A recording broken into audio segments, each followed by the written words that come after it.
Hello, everyone. So, today we'll discuss a very important topic in our curriculum, that is interest rate mechanics. The problem is, you wouldn't have seen any chapter dedicated in your curriculum to interest rate mechanics, but still, it is the most important discussion in any financial certification, be it CFA, be it FRM, or be it any certification. And if you don't know how to play with interest rate, then it would be very difficult for you to understand, first of all, any valuation.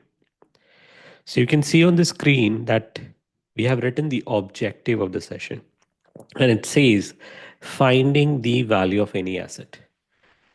If you talk about CFA curriculum is focused completely upon the valuation of different asset.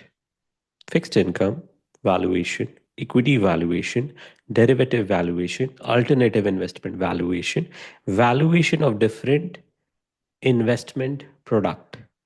The same goes with FRM.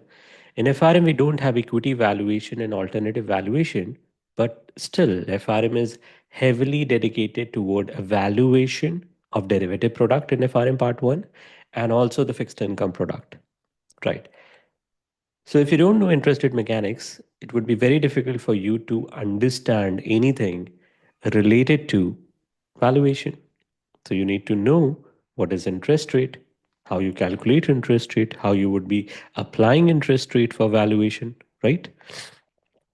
So, this is the most important session because it will flow in different important instrument valuation. Especially in CFA, there is another important section that is called as corporate finance, where you need to know whether I should be investing in a project or not. And there is a concept of finding the net present value of different projects where a company or a corporate can invest. And there also you need interest rate. So what I'm trying to emphasize that until unless you don't know interest rate, how to play with interest rate, you won't be able to do equity valuation, fixed income valuation, derivative valuation, alternative valuation, and definitely not corporate finance.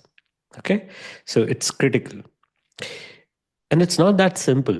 It's not that simple that you would just, oh, I know what is interest rate because I know how bank function. No, let me ask some question. What is the difference between an effective interest rate of 5% and what is the difference between the interest rate, which is semi-annual compounded again 5%? What is the difference? What is the difference between a continuous 5% interest rate and a 5% effective interest rate? You don't know the answer. If you know the answer, then you can skip this session. Okay. So you need to know what are the different conversions that we have in interest rate. What are the different nomenclatures and terminologies which are being used in the market? What is BEY? How I need to convert my BEY into certain interest rate before doing any valuation, right? If you know the answer to these questions, perfect, move forward. But if not, stick to the session and most importantly, write down your notes because this is critical, this is important because a very silly mistake of not converting your continuous to effective or effective to continuous and you don't know where to convert what will make you lose marks in examination. So be very attentive, make notes if you don't know interest rate properly. Okay, so by end of the session, let's understand the flow of the session. The flow of the session is what? Objective. So we'll talk about the objective. Why we are studying, we did that. We'll talk more about objective. And the second, once you know the objective of the session, immediately we'll touch upon what is interest rate and what is required rate of return. Are they different? Are they similar? Are they synonymous? Can we use it identically to each other? What is interest rate and required rate of return? And to calculate the interest rate, if I say 7% is the interest rate in the market, how you got that 7%, how you got that 8% or 9%, whatever, what are the different components of interest rate? And then once you understood the basic of it, we'll just touch upon what is interest rate and then we'll enter into time value of money. This is important because if you don't understand the time value of money, you won't be able to do what? Valuation. So then we'll enter into what? The valuation of the valuation of different asset. So we'll do some questions and try to find out whether we are capable enough to find out the value. Okay, and once we understood the concept of valuation, because this discussion is not about valuation, this discussion is about interest rate. So we'll not invest a lot of time in valuation, because you have to study valuation into fixed income, equity valuation, derivative valuation, right? So we'll not invest a lot of time in valuation. Rather, we invest a lot of time in understanding the different nomenclatures or different market conventions that are being used in interest rate. And that's a semi-annual compounding, quarterly compounding, monthly compounding, continuous compounding. Perfect. So let's deep dive again into the objective and try to solve this question. Try to. I know you won't be able to, but try to solve this question. Assume you have an asset. Okay. I'm not expecting that you would solve this question right now. No, that's not the expectation, but you have to push yourself to understand that why you are studying this topic. Okay. So assume you have an asset. So you have an asset. So this is your example. So you have an asset. It could be anything on the planet. It could be fixed income. It could be derivative product. It could be equity, whatever it is. And that asset supposed to give you certain cash inflow. And for the time being, assume those cash inflows are certain. Okay, you would receive them. So at t equal to 1, you will receive 1000. At t equal to 2, you would receive 1000 again, and t equal to 3 years. So when I say t equal to 1, it's 1 year, 2 years, and 3 years, you would receive 5000.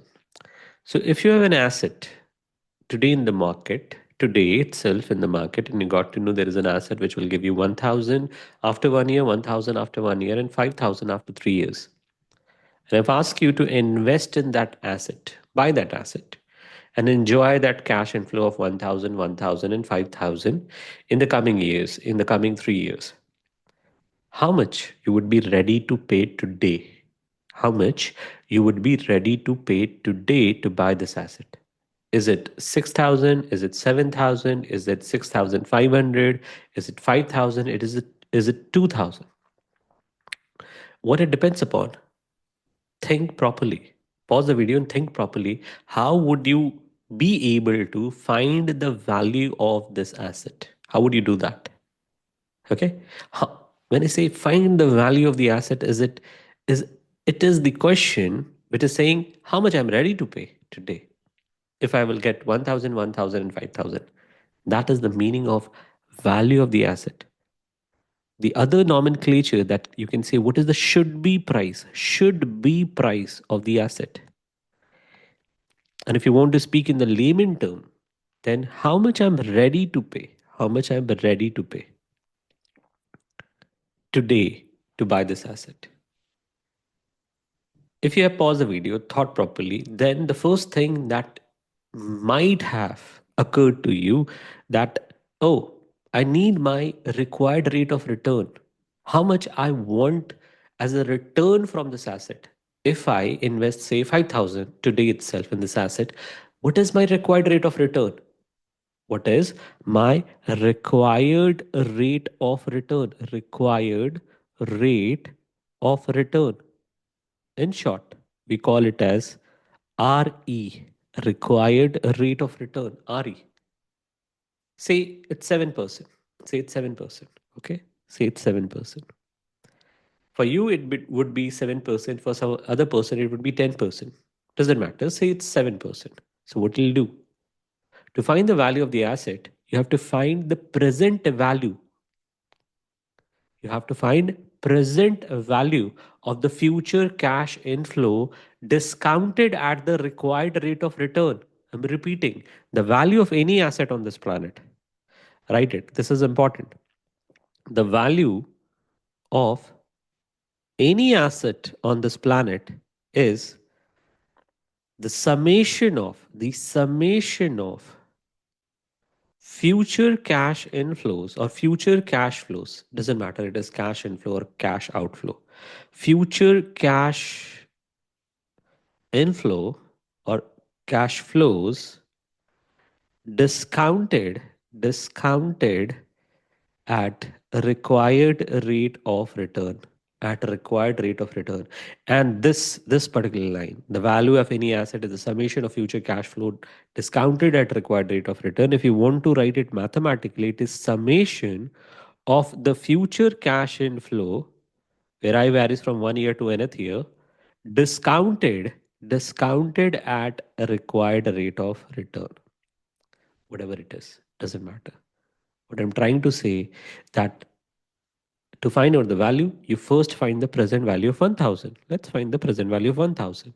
Let's find the present value of 1000. Let's find the present value of 5000 and then do the summation. And that is the value of the asset. What I'm trying to say, you have completed fixed income valuation, equity valuation, corporate finance, and alternative valuation. That's it. This is the essence of all the valuation that you will discuss, that will discuss in like 50, 60 hours. This one liner suffice everything.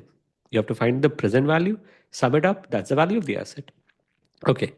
So how would you find the value of the asset? What you'll do, you will discount this 1000 to present value. Today, what is the present value of 1000? We don't know how to find the present value because we haven't entered into the discussion of time value of money. Okay.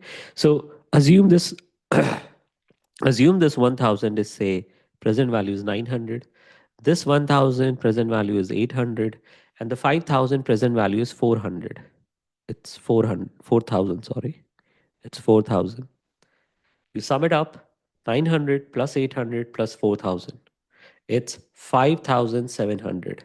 So 5,700 is the present value of the asset. That is the should be price. That is the amount that I'm ready to pay today to buy this asset. This asset could be XYZ. This asset could be Tata Steel. This asset could be Facebook stock, whatever it is. I'm ready to pay 5,700 if this asset is going to pay me 1,000, 1,000, and 5,000. So what you did, you try to find out the present value. How you find the present value? To find the present value, you need what? You need the required rate of return. Okay. So my required rate of return is 7%. Is 7%. So for this 1,000, what I'll do, I will discount this by 7%. Then I'll discount the another 1,000 by 7%. And then I discount the 5,000 by 7% and then sum it up. Now, why I'm dividing, it's not clear to us. But let's understand. To find the value of the asset, you need to find the present value. To find the present value, you need to know what is the required rate of return. To find the present value, you need to know the required rate of return. And why you're dividing to find the present value? That is a concept of discounting that we'll study in the time value of money. So understand the flow of the session. The flow of the session is to first find the required rate of return. Right now, you cannot value any asset. I was trying to just highlight the objective of the session that, hey, you're studying this to find out the value of the asset. But to find the value of the asset, you should be very good with interest rates and required rate of return. You need to know what is interest rate, how you find the required rate of return. And if you know the required rate of return, you need to know the time value of money. So that's the flow of the session. So I'm not expecting that this example is crystal clear to you. No, it shouldn't be, because we haven't discussed about the interest rate. We haven't discussed about the time value of money. And once you understand the interest rate, required rate of return, time value of money, we'll revisit the concept of valuation. We'll do this question again, right? So with that, let's enter into the discussion of interest rate or required rate of return. Cool. First of all, let's start with this basic question. Forget about the valuation, forget about everything. Let's answer this intuitive question.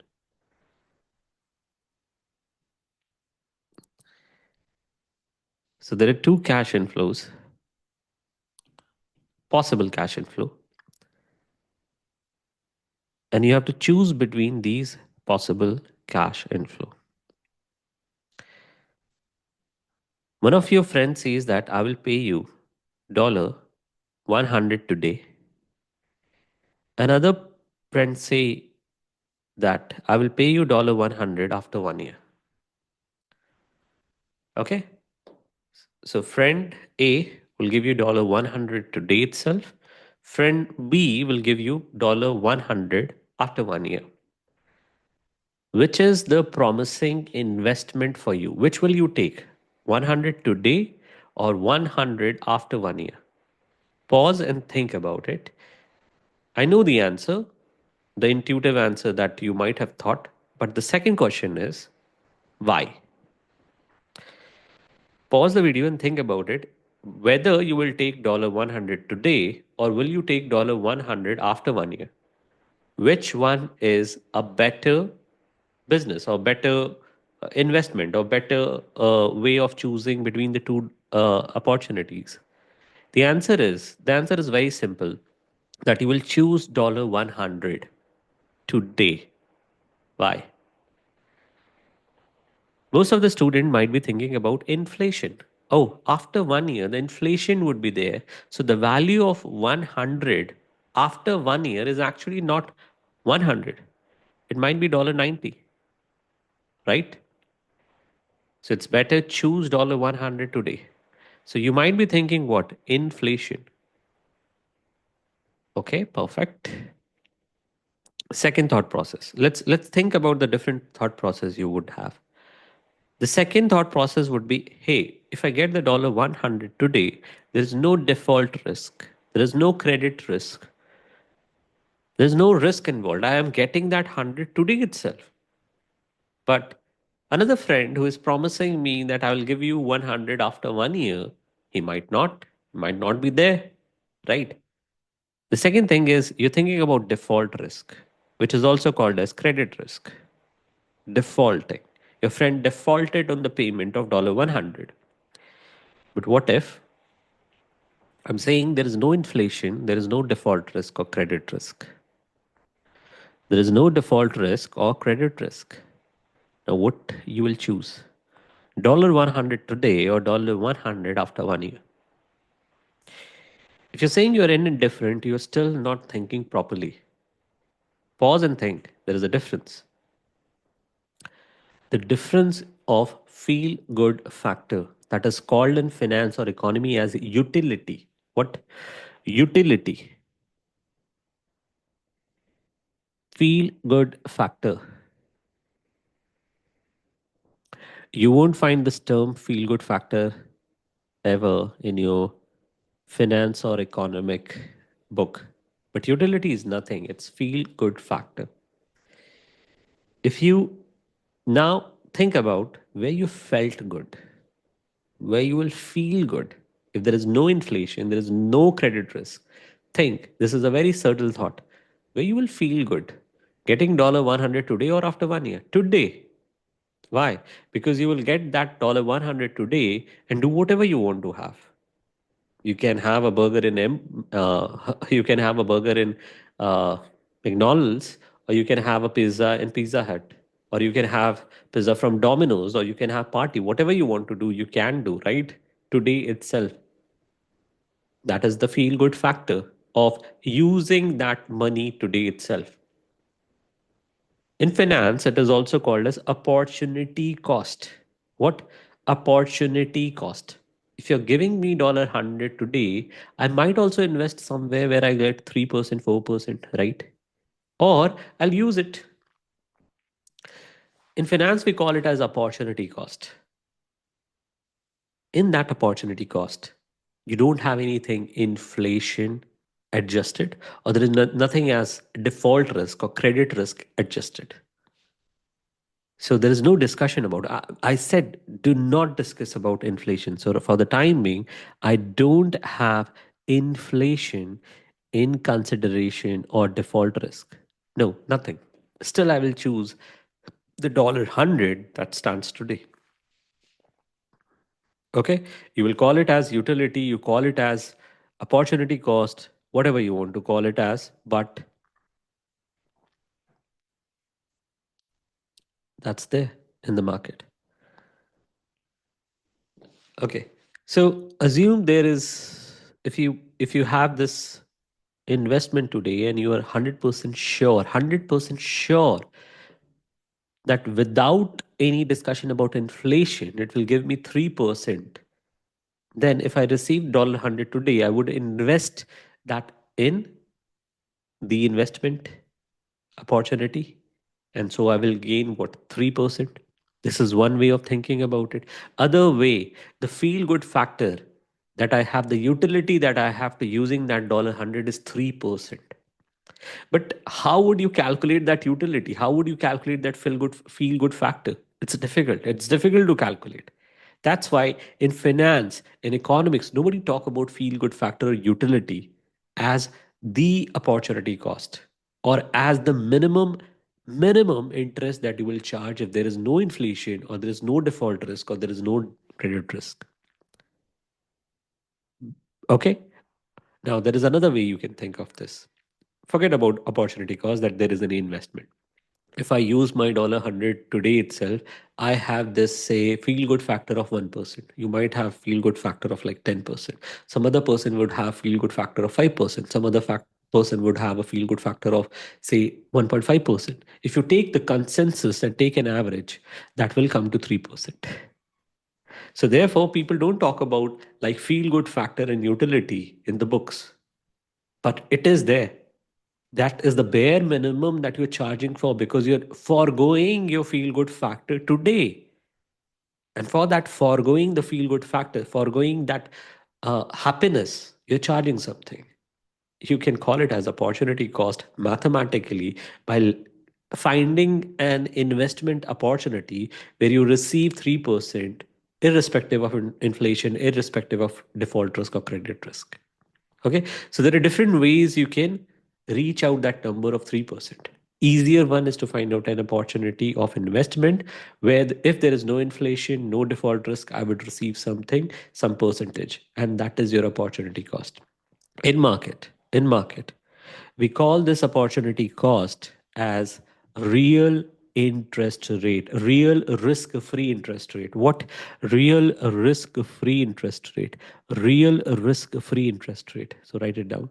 Real risk-free interest rate. What is the definition of real risk-free interest rate? There are two definitions of it. One, the real risk-free interest rate is the interest rate that I'm charging to foregoing my feel-good factor, my utility today. Or it's the bare minimum investment opportunity that I will receive if I will be able to enjoy if I invest my $100 into that investment. Okay. So that is real risk-free interest rate. And why the word risk-free? Because see, I'm reiterating, we are not talking about inflation. We are not talking about default risk or credit risk. So there is no discussion about risk. There is no risk here. There is no default risk. So that's the bare minimum interest rate that you will charge. So this is the first component. What? This is the first component of your interest rate. That is real interest rate. That is 3%. Now let's talk about inflation. We know inflation is for real. Inflation is for real. Some country have positive inflation. Most of the country have positive inflation. But yes, some country is in deflation.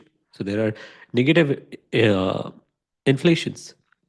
But let's talk about the general consensus that, okay, the inflation right now is say 4%.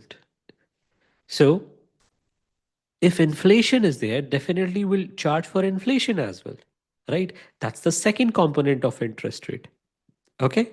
That is the second component of interest rate. The bare minimum that you will charge is 3%. Now there is inflation in the market that is 4%. So 3% plus 4% will make it 7%. So let's do. This is called as nominal interest rate. What is nominal interest rate? Nominal interest rate is real risk-free RF. RF is the short for risk-free interest rate plus inflation plus inflation. So in our example, 3% was my real risk-free rate and 4% is inflation, that is 7%. Okay. Now the 7% could be the final interest that you will charge for any asset.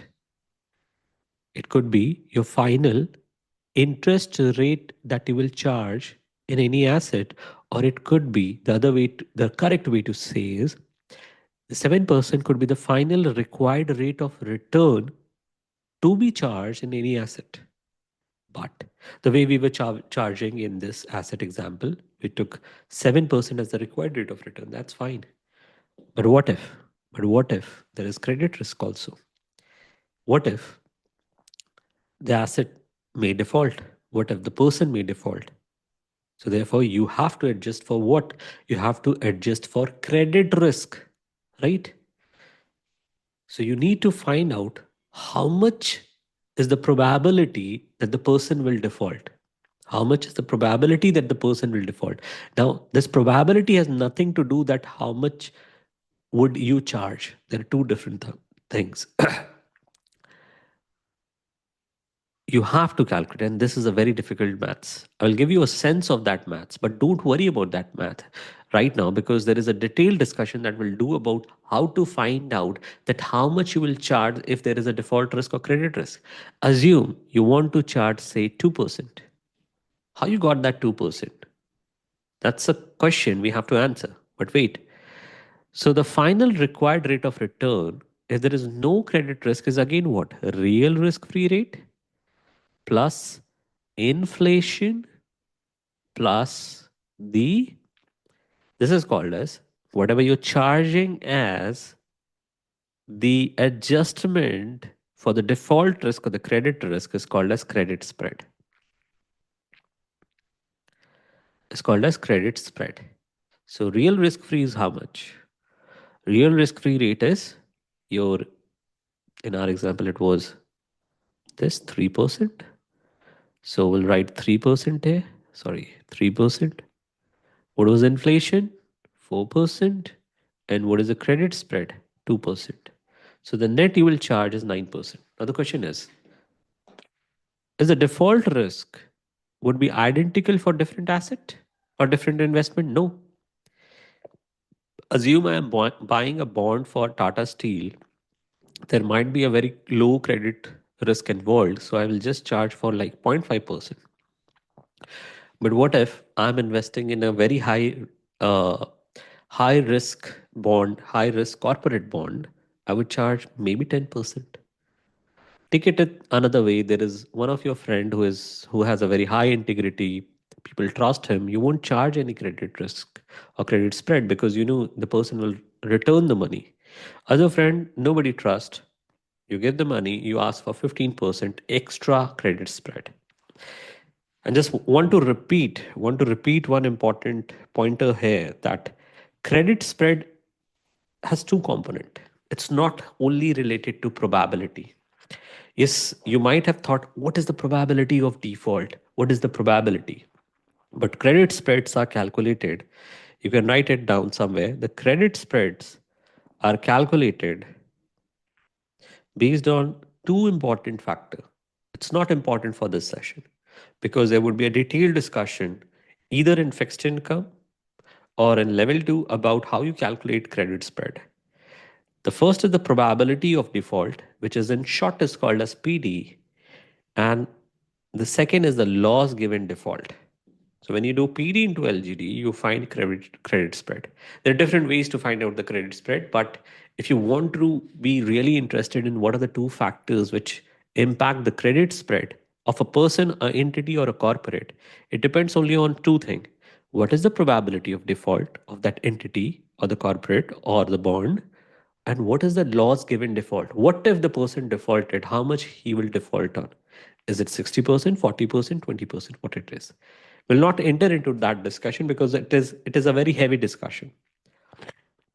The only thing I want to highlight, the probability of default of two different entity cannot be identical.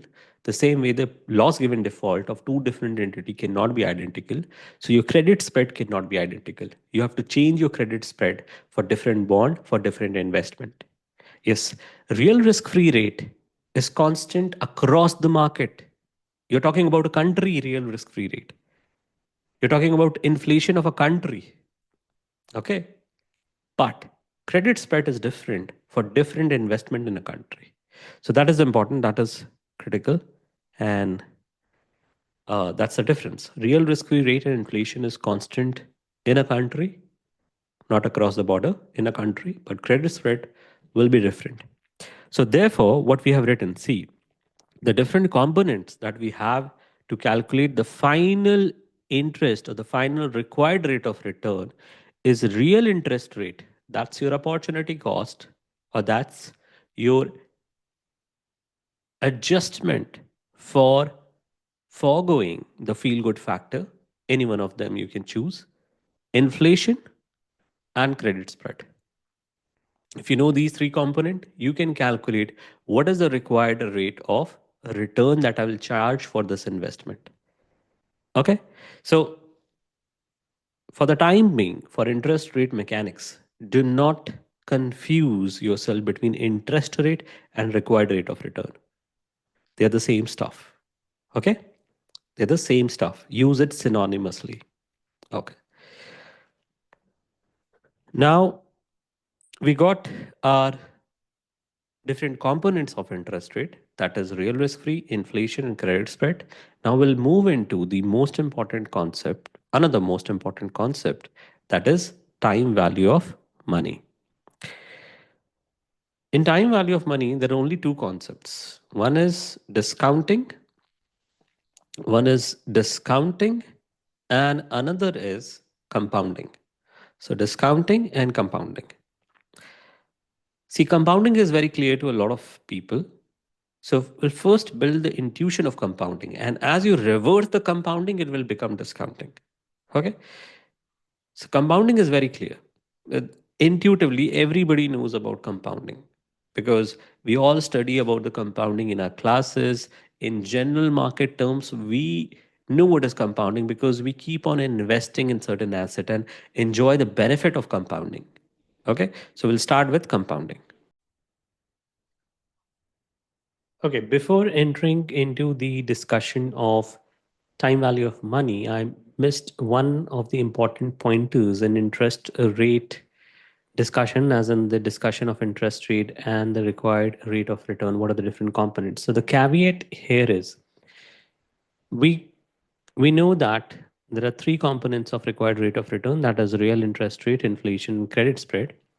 But if you want to borrow or lend in the actual market, in real interest rate, that's not possible because inflation is a reality. You cannot avoid it. Okay.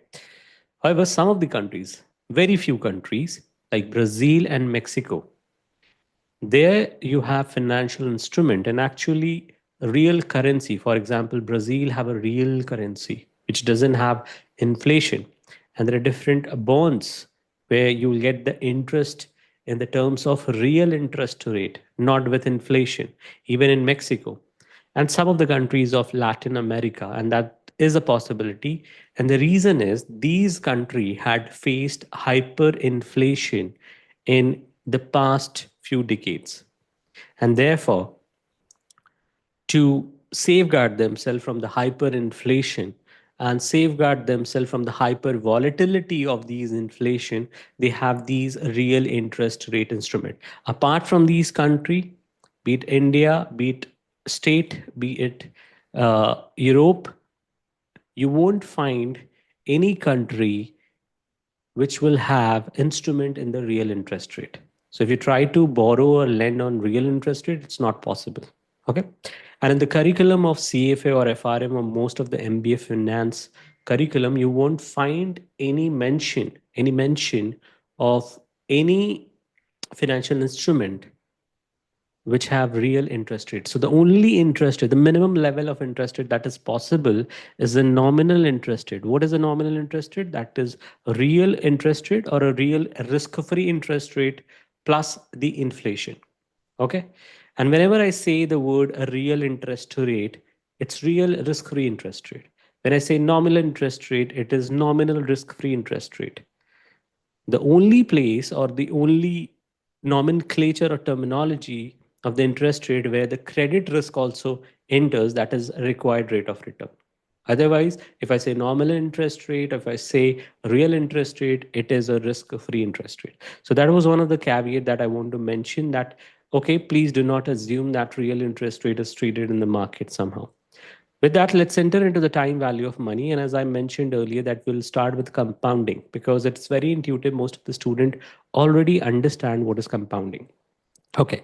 I would reiterate the fact that whenever uh, is possible, try to, as in, try to make notes. Okay. So let me,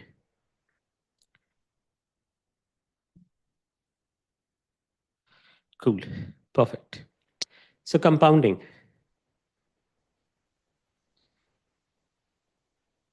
Let's start with a basic example.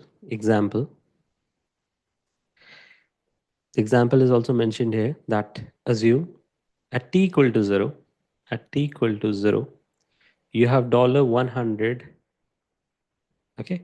And you want to know, what would be the what would be the value of dollar 100 after 1 year, after 1 year, if the net interest rate in the market or the nominal interest rate in the market, it's say 5%. Okay, assume it to be 5%. So the nominal interest rate given is 5%. So what would the value of the 100? So you will say 100, mathematically, what you'll do, intuitively, you will do, which is a very simple calculation. You will say, okay, 100, and you will earn a 5% interest on this 100, that is 5 rupees. So at the end, it will become 105, right? So at the end, this 100 will become 105, and we generally call it as a compounding effect. Okay. And if I say what would be the value of 100 after 2 years, so what will do after 2 years? You will compound this 105 at the rate of again 5%. So 105 plus 5% of 105.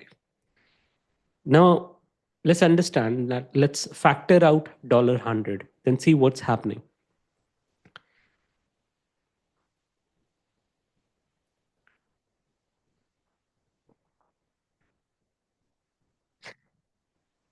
So t equal to 0, we have $100.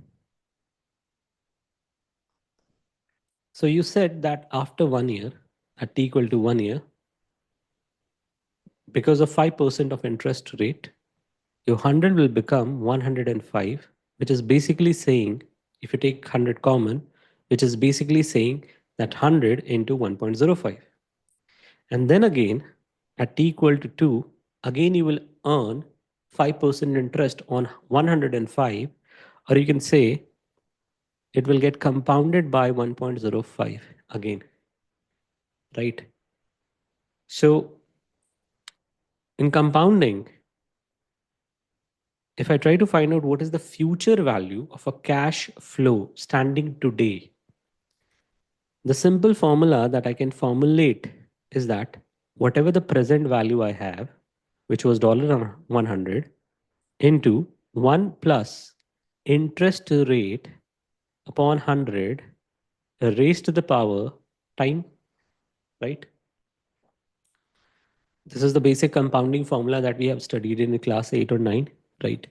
So future value of our cash inflow is the present value, and then you compound it, which means you multiply it with 1 plus interest rate upon 100.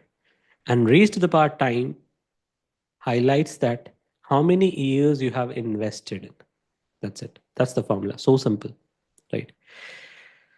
So this is called as compounding. And if it is for 3 year, you will say that, okay, after 3 years, 100 will become 100 into 1.05 raised to the power 3, right? So after 3 years, it will become,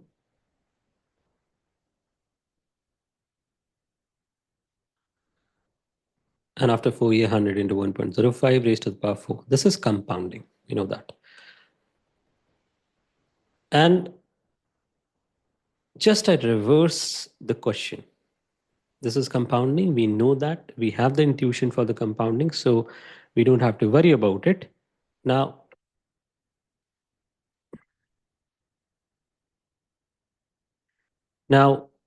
let's talk about the discounting. So let's see what will happen in discounting. Okay. So let's reverse our example. Instead of having $100 today, right now, let's assume we have $100 at t equal to 1 year. That is $100 in future. So it is a future cash inflow, or it is a future value, or a future cash inflow. And you have to find out what would be the possible present value of this asset today. Okay. What is the possible present value of this 100 today? Right. So if I reverse the question, that, okay, assume you have X dollar today,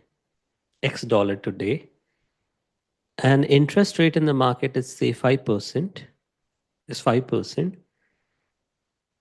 then what would be the value of X today? So it become $100. So what you'll do, you will say X into 1.05 would be $100, and therefore X is equal to 100 upon 1.05.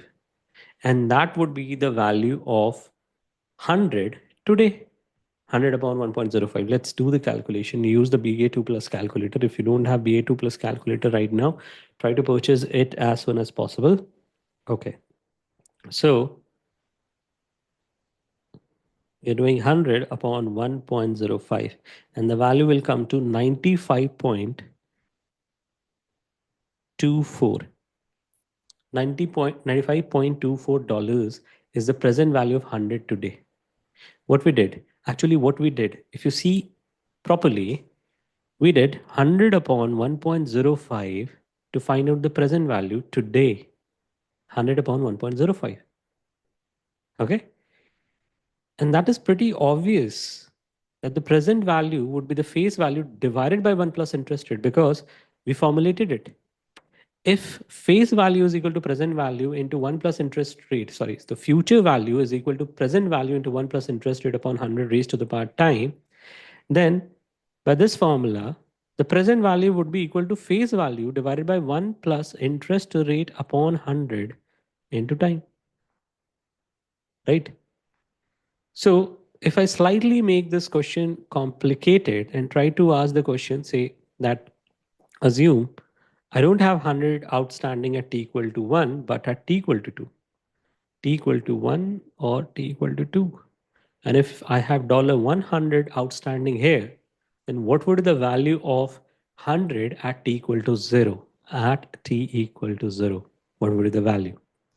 Simply, the answer is 100 upon 1.05 raised to the power 2 by the formula that we derived. But even if you're not able to understand the formula, let's understand the logic. If you try to find out the present value at t equal to 1, what will do? 100 upon 1.05. Now this is the present value of 100 at t equal to 1. The 100 that is standing at 2 years, at t equal to 1, the present value is 100 upon 1.05. If you further discount it, it will become what? 100. You have to again divide it by 1.05. It is 1.05 into 1.05.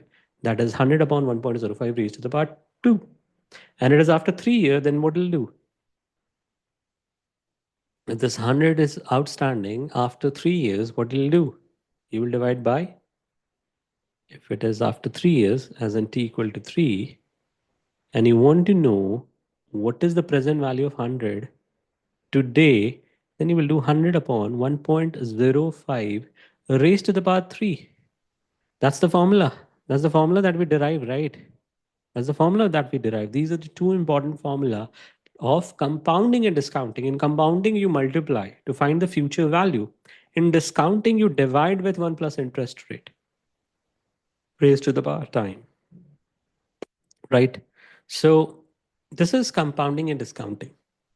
If I want to know the present value, I will divide by 1 plus interest rate. If I want to know the future value, I will compound it, as in I will multiply with 1 plus interest rate raised to the power time. So it's straightforward, it's simple, it's not difficult.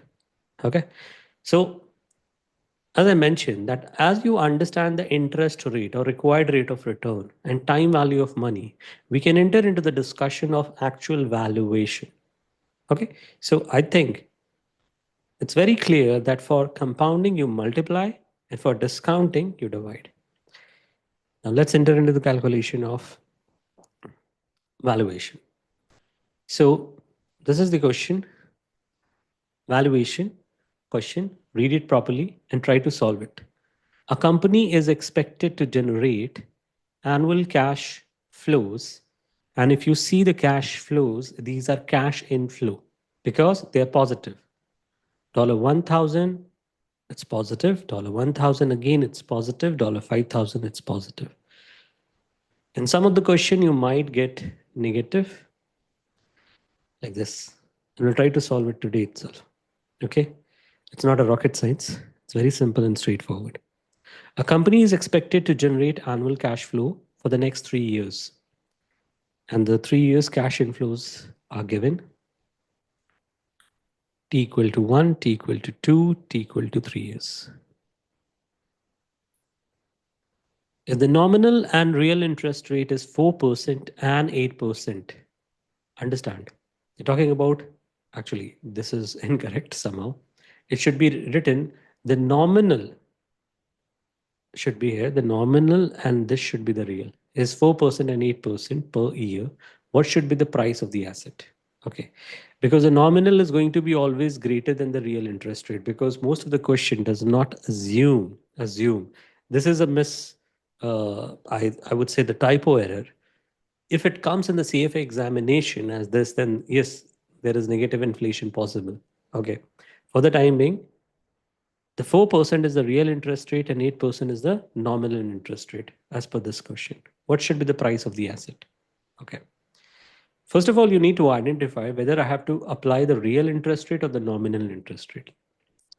I've already mentioned that real interest rate is not tradable in the market. And there is no mention of Latin America economic situation or any instrument from the Latin America market in your CFA or FRM curriculum. So every time you assume that the nominal interest is the reality, because they're talking about, most of the time they're talking about the country, what USA, because CF and FRM certifications are from USA based institution. So they will primarily talk about positive inflation, not deflation or negative inflation or hyperinflation, right? So, and even in the Brazil and Latin America market, you don't have negative inflation. There is hyperinflation. Okay. So negative inflation is, yes, possible in Japan economy. But given that in our cases, inflation will always be considered positive and interest rate will be considered positive in all this CFL level 1, level 2, level 3 or FRM level 1 and level 2. Okay. So which one to choose? The answer is nominal interest rate to choose, which would be the nominal risk-free interest rate. So 8% is given. So what should be the price of the asset? I said the price of any asset on this planet. Now this line is the super important. This line is like the Bible of finance. The value of the price of any asset, or the should be price of any asset today, is the summation of present value of future cash inflow discounted at required rate of return. The value of any asset is the summation of what? Summation of the present value. You have to find out the present value of all the cash inflows or outflows. How you find the present value? That's what this line states. Find the present value with the help of the required rate of return. Now, required rate of return is not given here, but you have to assume it to be what? The minimum, the bare minimum. What is bare minimum? That is nominal interest rate. Until and unless there is no mention of credit risk in the asset, you don't have to apply credit spread. Okay, you don't have to worry about credit spread. If it says that asset is risky, that's why, or asset is a corporate bond, a risky corporate bond, or a equity, then we'll talk about something to add that could be a spread. But right now, it's the bare minimum interest rate is what? Real interest rate plus inflation, which is what? Nominal. So we'll use what? 8% for the discounting. So how would you discount? How would you discount the first 1,000? Pause and think about it. First 1,000, the 1,000 that is standing after 1 year. You will do 1,000, $1,000 divided by 1.08, because it is discounting. To find the present value, you do discounting, not compounding. Okay. So find the present value of the first cash flow. How would you discount this one? The second 1,000. The second 1,000 standing after 2 years. So $1,000 upon 1.08 raised to the power 2. And the last is $5,000 divided by 1.08 raised to the power 3. Use your BA2 plus calculator and find out the value of, as in find out the present value of each cash inflow. So 1000 divided by 1.08, 1000 divided by 1.08 is coming as 9. The present value for the first cash inflow, 925.92. Okay. For the second 1000, it is PV2 is 857.34. And then for the last,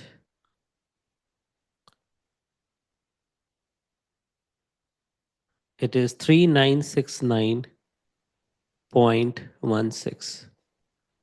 3969.16 dollar. Okay, now sum it up. 3969.16 plus 857.3435 plus 925.92. It's coming as 5752.43 dollars. What is the interpretation of this $5,752.43? This interpretation is important, even if this is not a valuation class, but I'll speak about this interpretation. I will repeat it in the valuation sessions of derivative fixed income or equity. So it simply says that I will invest in this asset and I'm ready to pay $5,752.43, which I feel as the should be and the correct price of the asset if I receive without any credit risk $1,000, $1,000, and $5,000 after 1 year, 2 year, and 3 year respectively.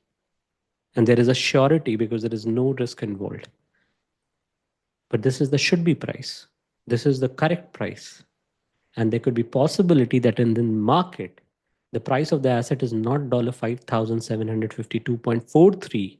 You will find that it is trading at 6,000 or 7,000 or 5,000. It would be incorrectly priced. And most of the time, the assets are incorrectly priced. And therefore, it's so important to find out the value correctly, because then you can decide I have to buy or sell. You cannot just buy and sell based on some market information, technical analysis. This is what is called as the fundamental analysis, where I try to find out what is the cash inflow that would be generated by this asset. And then I discount by the required rate of return, and then I find the right value. I set the required rate of return like so simply that, okay, just do the nominal, just do the real plus inflation plus spread. But how would you find that spread? Okay, the nominal interest rate you can find through FDs, through treasury, but how would you find that spread? So right now the discussion about the required rate of return is very simplistic, very simple. Okay. So this is what the essence of the valuation and what I'm trying to highlight here. So if you, rewriting, I'm rewriting the formula to find the present value of the asset. For any asset on this planet, you can apply this formula is the summation of cash inflow upon 1 plus interest rate raised to the power I, where I is 1 to n. Okay. Exactly, that's what we did. We did cash inflow, which is 1000 divided by 1 plus interest rate raised to the power I, that is 1. The second cash flow 2, CF2, which is 1000 divided by 1 plus interest rate raised to the power I, that is 2. Then we did what? 5,000 divided, 5,000 is what? CF3, cash inflow 3, or cash flow 3 divided by 1 plus interest rate raised to the power I, that is 3. Generally, you can write directly 100, or you can just simply interest rate, because when you say interest rate, it is always in percentage. Okay. Now, again, a very important caveat, super important caveat. The discussion that I did till now is a very superficial discussion about valuation, about interest rate, about a required rate of return, about time value of money. Just to help you understand very basic concept of compounding, discounting, and valuation of asset. We just discussed these three important concepts. What we discussed, valuation. What we discussed, what are the different component of interest rate or required rate of return, and what is time value of money. That's what we discussed till now. And this is a very superficial discussion, because in all the discussion, this is super, super critical. So be very, very attentive. I assumed that the interest rate is effective interest rate. What? Effective interest rate. The interest rate that you see on the screen right now, 4%, is the effective real risk-free interest rate. 8% is the effective nominal interest rate. In all the examples that we did till now, 5% in the previous example of compounding and discounting is effective interest rate of 1 year. Effective interest rate of 1 year. Even in the previous example of 7%, I assumed effective interest rate of 1 year. And you need to understand what is the definition of effective interest rate. And in real world, you will never see effective interest rate directly. It won't be written anywhere. Effective interest rate is what you have to calculate by the different nomenclature of interest rate. So what are the different real life nomenclature that you will see in the world? These are the real life nomenclature of interest rate: semi-annual compounding, quarterly compounding, monthly compounding, continuous compounding. Hardly you will see anywhere effective interest rate. And the only possibility you will see it in the CF and FRM examination or your MBA finance examination. You won't see in the real world. If you're trading in the bond, if you're going for a investment, you won't find it. Okay. Most of the time you will find semi-annual compounding or quarterly compounding. So what is this effective interest rate, and why it is so important, and why all the discussion that I did is based on the effective interest rate?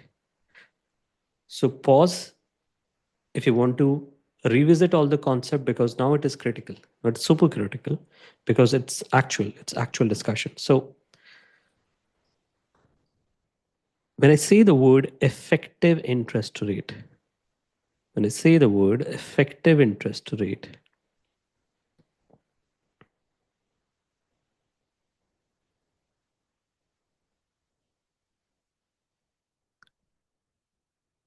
if I say effective interest rate is 5%, it means whatever happens on the planet, you're going to earn 5% in 1 year. That is the definition of effective interest rate. You will earn 5%. Then how it is different from other? It's so simple. Then what is the difference? That's what we should assume, right? Effective interest rate. It should be effective everywhere. Effective interest rate, whatever happens on the planet, you're going to earn 5%. If I say effective interest rate 7%, whatever happens on the planet, you will earn 7%. If the effective interest rate is given as 8%, whatever happens on the planet, you're going to earn 8% in 1 year.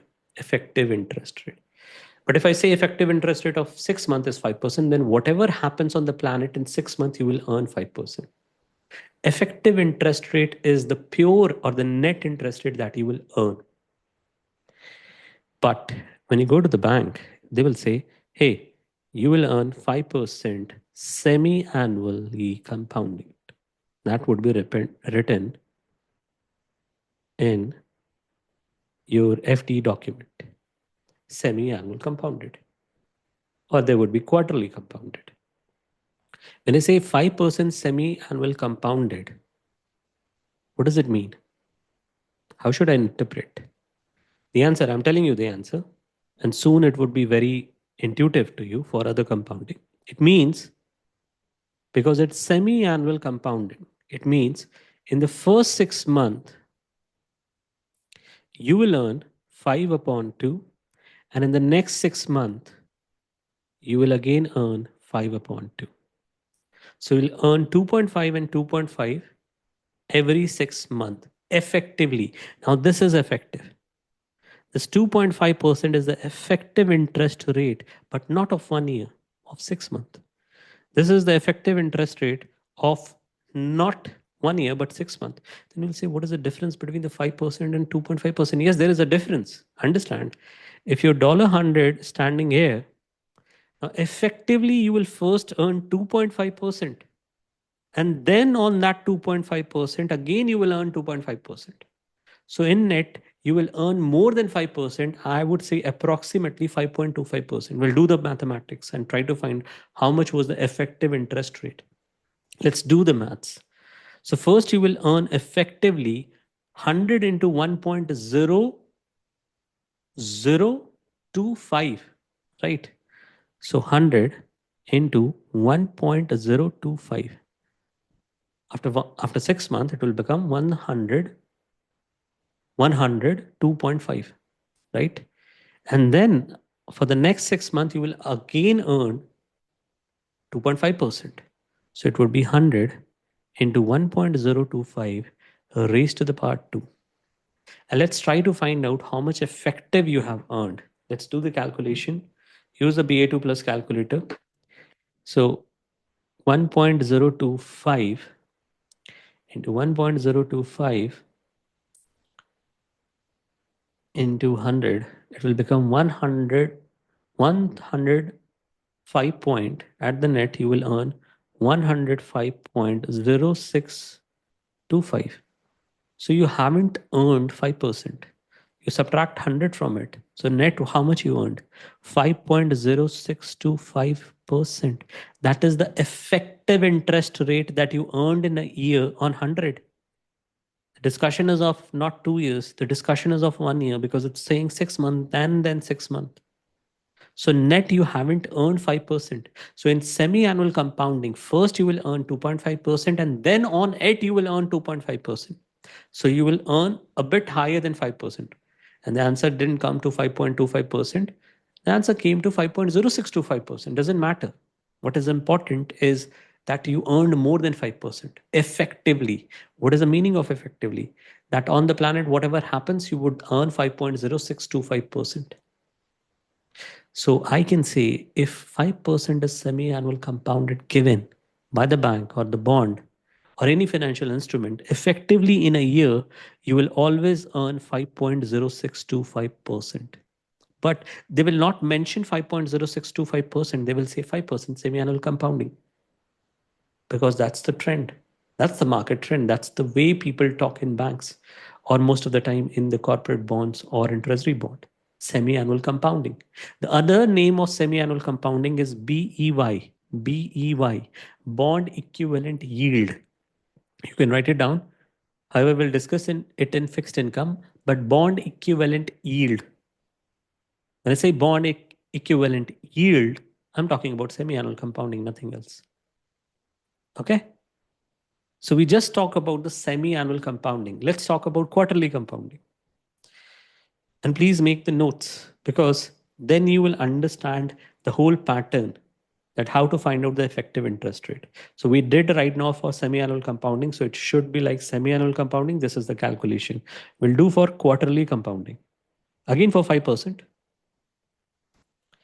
The only thing I would recommend to write down that for somewhere, make a table and write down that 5% actually I've already made the table. So if it is semi-annual compounding 5%, then effectively you will earn 5.0625%. That is the effective interest rate. And if you do quarterly compounding, now tell me without the calculation, will you earn more than 5% or less? More than 5%. Next question. Will you earn more than 5.0625% or less? Intuitively, now you are thinking, right? And yes, you will earn more than 5.0625% because the compounding effect is now higher because it's quarterly compounding. More the compounding effect, more the effective interest rate would be, right? And in monthly, it would be the highest, and daily, it would be the highest. Okay. So let's do for quarterly. Let's do for quarterly compounding. When I say quarterly compounding 5%, if it is written somewhere, whether it is your FD, fixed deposit, or your bond, wherever it is written, doesn't matter, on whichever paper it is written, it simply says that you're not going to earn, you're not going to earn 5% in a year, but effectively for every quarter, for every quarter, you will earn 5 upon 4. Because how many quarters we have? We have 4 quarters.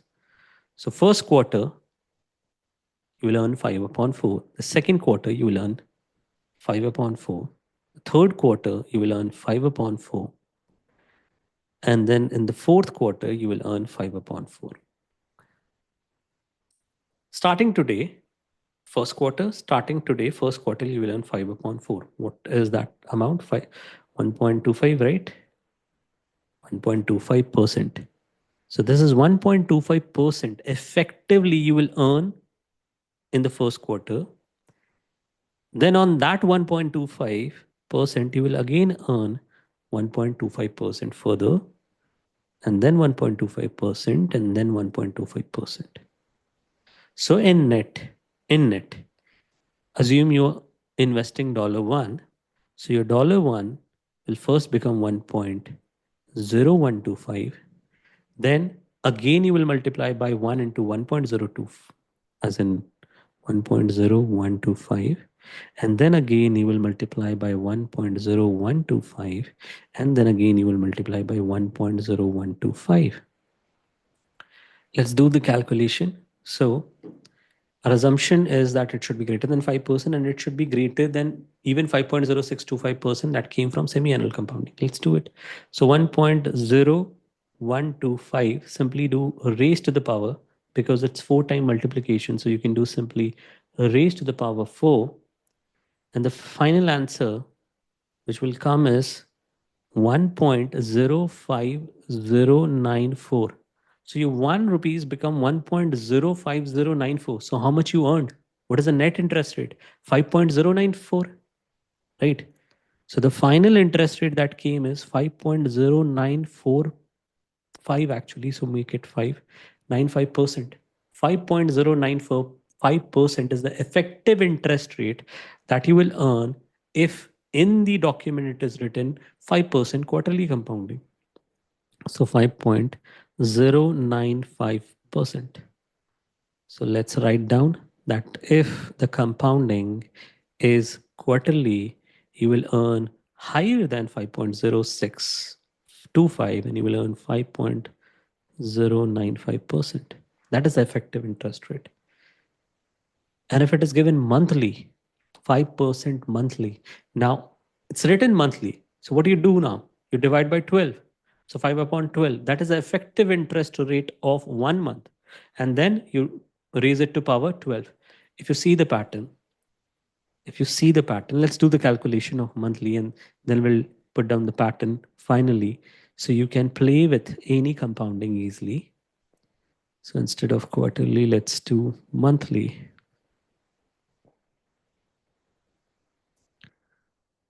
So in monthly, what will do?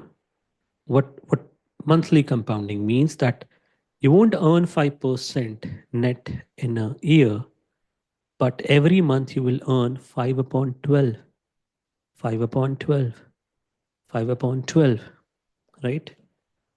So 5 upon 12 and then divide by 100, the interest rate will come as 0.004166 something. So I'm doing the calculation directly. So 1.004167 raised to the power what? 12.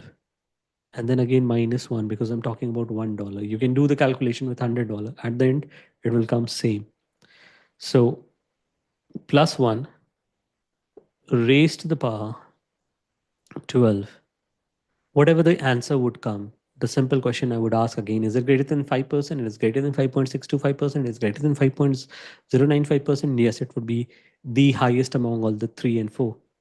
So the final answer that will come as interest would be 5.12% is the effective interest rate, 5.12%. Now, these are the prerequisite of CFA and FRM curriculum. Prerequisite. They're not going to be teaching you that in the CFA and FRM curriculum. So if you're not very clear about, still you're not clear about what is the meaning of effective interest rate, do the different calculation. Instead of 5%, assume 10% and try to find out if the 10% is semi-annual compounding, then what would the effective interest rate for 1 year, and do for quarterly, then for monthly. Do these calculation and soon you will understand that what would be the effective interest rate. Now I'm trying to give you the formula. If this intuition is not clear to you, because it is very intuitive that how to find out the effective interest rate, I'm giving you the formula to find the effective interest rate, whatever compounding is mentioned. You will try to find out, you just have to find out the effective interest rate of a year. So if you see the pattern in all this compounding, semi-annual, quarterly, and monthly compounding, what I did, the first step I did is first divide the interest rate by the compounding asked. If it is semi-annual compounding, let's divide by 2. If it is quarterly, divide by 4. If it is monthly, divide by 12. So whatever the compounding asked for, divide by that, and then upon 100, because it is interest rate. So you should always be assuming that it is in percentage plus 1. And then what I did, I took raised to the power n. If you see all the calculation, if you noted down all the calculation, exactly this what I did. And at the end, I did minus 1. And that will give you the effective interest rate in decimal. This will give you the answer in decimal. So 0.059 or 0.0506, something like that, or 0.0512, right? Then you multiply by 100 again, and that will become in percentage. So this is also the formula that you can apply. But why to use formula? In all the session that we'll do, we'll never use the formula. We'll try to avoid the formula as much as possible. Now, if you see, we have covered all the compounding. If it is a daily compounding, what will do with this n? You'll convert it into what? 365. I'll get what? The answer. But there is one compounding which you cannot do with this formula, and that is the continuous compounding. However, this is derived from, the continuous compounding is derived from this formula only, but there is a Taylor series approximation is being used. But what is this continuous compounding? Continuous compounding is compounding at every millisecond, every milli microsecond. And that is continuous compounding. Why it is important? We'll talk about it. It is important because I'll just give a hint and we'll talk in our quantitative analysis session 3. It is important because the only interest rate which is normally distributed statistically is the continuously compounded rates. And that's why we need continuously compounded rates. Okay, otherwise there is no usage of continuously compounded rate. And because statistically we love to play with normal distribution, and normal distribution is one of the gift from the God to us in finance. Otherwise, you won't have Black-Scholes-Merton model.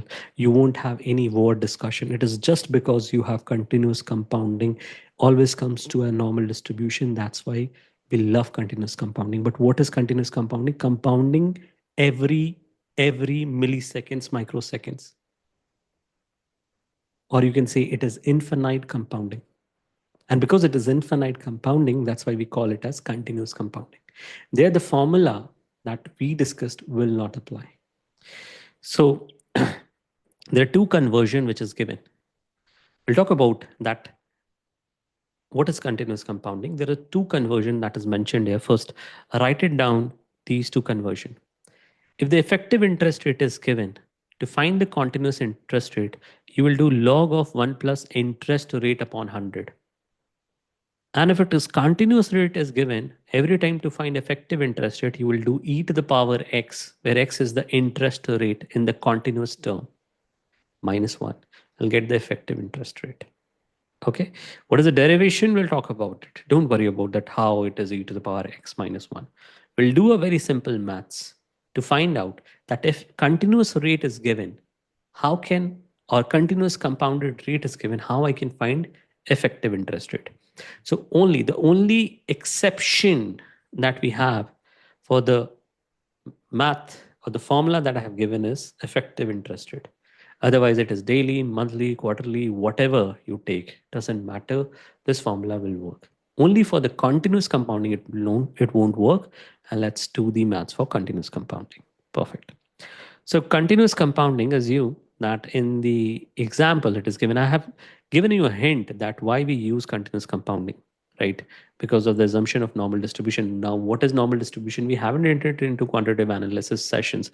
We haven't discussed normal as in probability. How can I talk about normal distribution, which is the probability distribution? Right. So don't worry about that. Okay, we haven't discussed, we haven't understood continuous compounding, normal distribution. That's fine. Now, continuous compounding.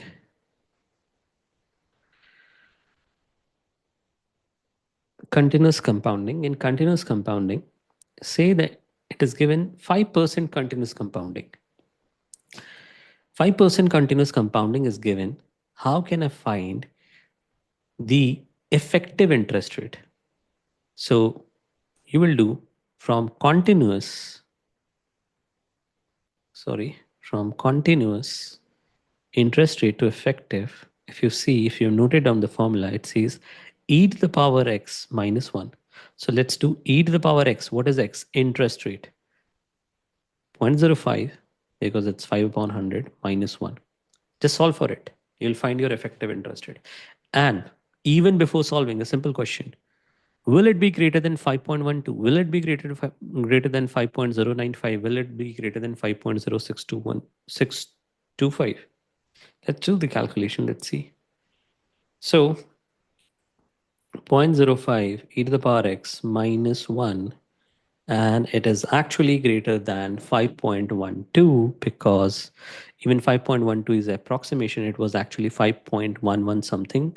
If you do this, at the end, you will get 0.05127. So approximately it is 5.127%. And as I said already, higher the compounding, higher would be the effective interest rate. And the continuous compounding is the highest of all. It says infinite compounding, compounding every second, right? And this is the effective interest rate. So from the continuous to effective, you will do e to the power x minus 1. You got the answer. We'll talk about the derivation. Don't worry that how we got e to the power x minus 1. We'll need Taylor approximation, and that's why I'm not entering into it. Now,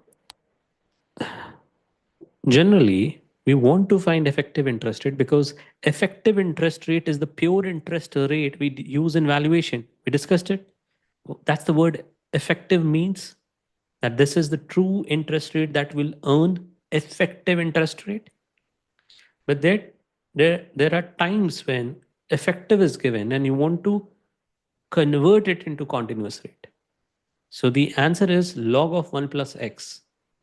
How it came? So I said to find effective, what you did, you did e to the power continuous minus 1, right? So to find the continuous, what you'll do? You will add 1 both the side. So 1 plus effective interest rate, right? And then you take log of base e both the side, then it will become what? Log of base e, make it what? Only continuous interest rate is equal to log of 1 plus effective. So that's why the formula says that if you have effective interest rate given as x, you will do log of 1 plus x to do the continuous interest rate. Okay. Have we completed everything? No. The few things which are left, for example, we just talk about there's certain assumption in this discussion. The first assumption that we took was effective interest rate. Then we debunked that assumption by saying that no, you will not find effective interest rate written in the documents. You will have semi-annual compounding, you will have quarterly compounding, you will have monthly compounding and continuous compounding written in the document. Generally, you won't find continuous compounding. Continuous compounding is generally used in the valuation of derivative product and some of the war calculation. We use continuous compounding, but generally it is written in the document like semi-annual compounding, quarterly compounding, monthly compounding. But there could be question that you have to convert interest rate from 1 year effective interest to 2 year effective interest rate or 3 year effective interest rate. I know the intuition has been built, but we haven't talked about it. Similarly, for the continuous interest rate, if I want to convert a annual continuous interest rate to semi or a 6 month, actually semi-annual is the incorrect statement, or a 6 month continuous interest rate, how would I do it? Or if it is 1 year continuous interest rate and I want to make it 2 year continuous interest rate, how would I do it? And this is the discussion that is only left for effective interest rate and the continuous interest rate. Okay. As we complete that discussion, our discussion on interest rate mechanics conversion will be done. And then we'll enter into the discussion of the shape of the yield curve. So in the next session, we'll touch upon that how we convert the effective and the continuous interest rate in different tenures. Okay.